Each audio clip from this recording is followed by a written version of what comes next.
Assalamualaikum warahmatullahi wabarakatuh. Salam sejahtera kepada teman-teman yang dikasihi sekalian. Semoga anda sentiasa sihat walafiat, dimurahkan rezeki dan dipermudahkan segala urusannya. Amin amin ya rabbal alamin.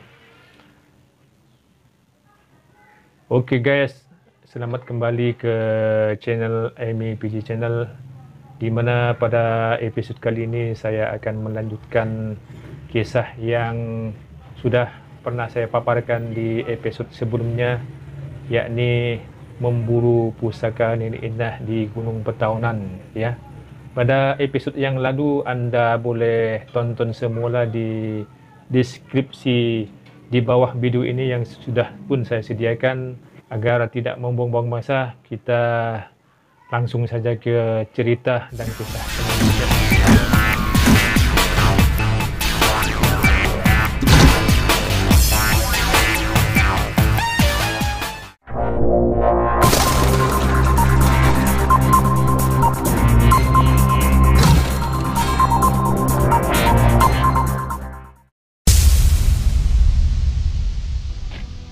Okey guys, kita kembali lagi ya.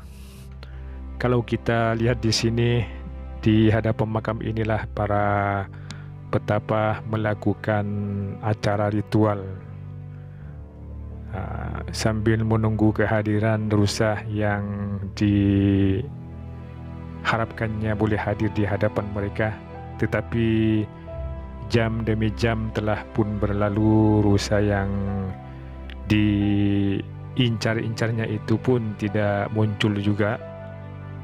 Namun pada dini hari sekitar jam pukul 3 pagi, para petapa dan mereka yang ikut serta berada di situ mendakwah mendengar suara yang tidak dikenali dan mengatakan dirinya sebagai Yasin Sulaiman.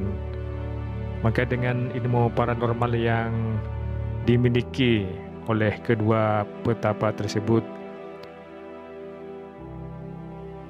keduanya telah berdialog dengan suara gaib yang muncul secara tiba-tiba itu, dan dialog pun berlanjutan sehingga beberapa menit kemudian. Tetapi menurut petapa yang memberitahu selepas itu bahwa rusa dan pusaka yang mereka inginkan itu tidak akan diberikannya kepada sesiapapun. Akan tetapi suara yang tak dikenali itu menyuruhnya agar mereka semua yang berada di situ turun ke bawah, turun menuju ke gua yang di mana gua tersebut letaknya berada di sebelah utara lereng Gunung Petaunan ya. Tanpa menunggu lama, mereka semua pun turun ke bawah mengikuti apa yang telah diisyaratkan oleh suara tersebut. Namun ada sesuatu yang menghairankan bagi orang-orang yang ikut serta di situ. Mereka telah mengatakan bahwa dua orang ahli paranormal tersebut telah berjalan sendiri ke tempat gua yang dimaksudkan tanpa ada sesiapa pun yang menunjukinya arah ke jalan sana. Oleh kerana mereka hanya dibenarkan berada di belakang, maka mereka semua ikut saja apa yang para petapa tersebut lakukan ya. Beberapa waktu selepas itu mereka pun tiba di hadapan pintu gua, dan para petapa kembali mengadakan ritual sehingga ke satu masa di mana matahari pun sudah hampir menampakkan sinarnya. Rusa yang ditunggunya pun tidak hadir juga, sampai sebagian warga setempat datang menyaksikan acara yang telah mereka lakukan di hadapan gua tersebut. Namun selang beberapa saat selepas itu terjadi sesuatu yang aneh. Secara tiba-tiba muncul di depan gua, di mana di depan gua tersebut secara tiba-tiba terdapat ada ular besar yang berwarna biru dengan matanya yang begitu tajam sekali, seolah-olah ular tersebut akan menerkam mereka yang ada di depan pintu gua tersebut. Semua orang merasa takut dan penuh keheranan, sehingga seorang tentara yang ikut berada di situ sudah mulai menembaknya, tetapi oleh petapa tersebut melarangnya karena dia seolah-olah tahu bahwa ular itu tidak akan membahayakan semua orang yang berada di situ.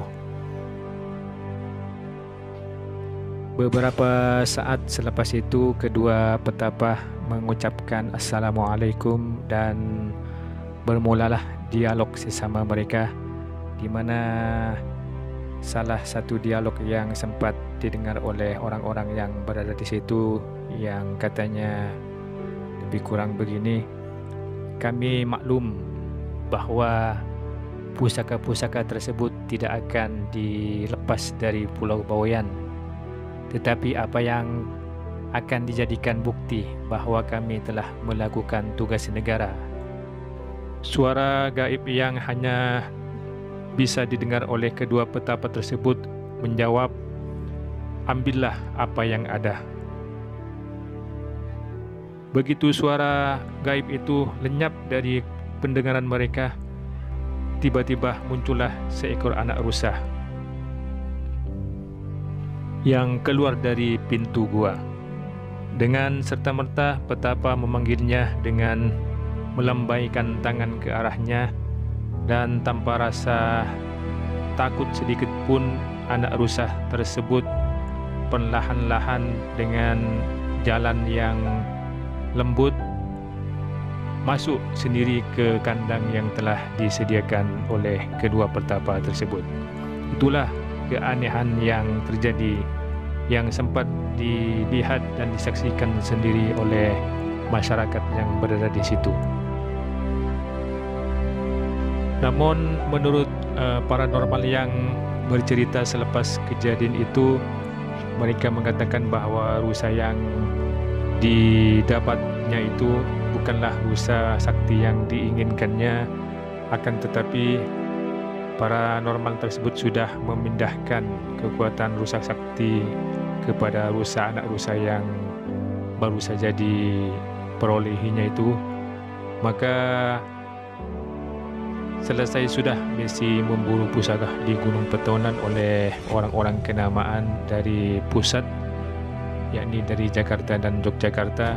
Namun misi mereka boleh dikatakan dianggap gagal dan tidak berjaya, karena kononnya pusaka yang masih ada di Gunung Petonan itu, yang dikatakan peninggalan Nenek Indah dan Yasin Sulaiman, yang gaib setelah mereka kedua meninggal dunia, hanya boleh dimiliki oleh anak jati Pulau Bawean dan tidak akan bisa keluar dari Pulau Bawean.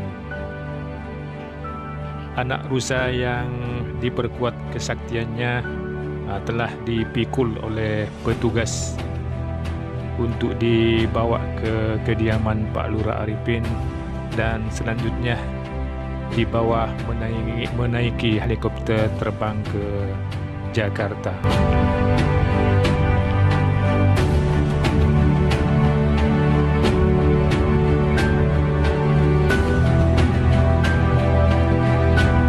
Selepas itu mereka semua kembali ke kediaman masing-masing dan rombongan petapa menuju kembali ke kediaman Pak Lurah Arifin. Mereka singgah di durung yang Anda boleh saksikan pada gambar ini ya. Tampak di situ Pak Lurah Arifin duduk memegang kandang rusa bersama dengan seorang polisi yang sedang beristirahat bersama rombongan lainnya sebelum rombongan tersebut pulang ke Jakarta. Oleh yang demikian, selesai sudah kisah pemburuan pusaka di Gunung Petonan yang berlaku di Desa Gelam, Kecamatan Tambak, di mana dengan kisah tersebut sudah tentulah menjadi pengetahuan dan sedikit motivasi kepada generasi kini, khususnya bahwa di Desa Gelam tidak sunyi dengan kisah-kisah dan peristiwa-peristiwa yang pernah berlaku. Dan inilah salah satu bukti bahwa Desa Gelam memiliki 1001 kisah yang banyak belum terungkap hingga ke hari ini. Untuk itu, terima kasih di atas sokongan Anda. Semoga bermanfaat.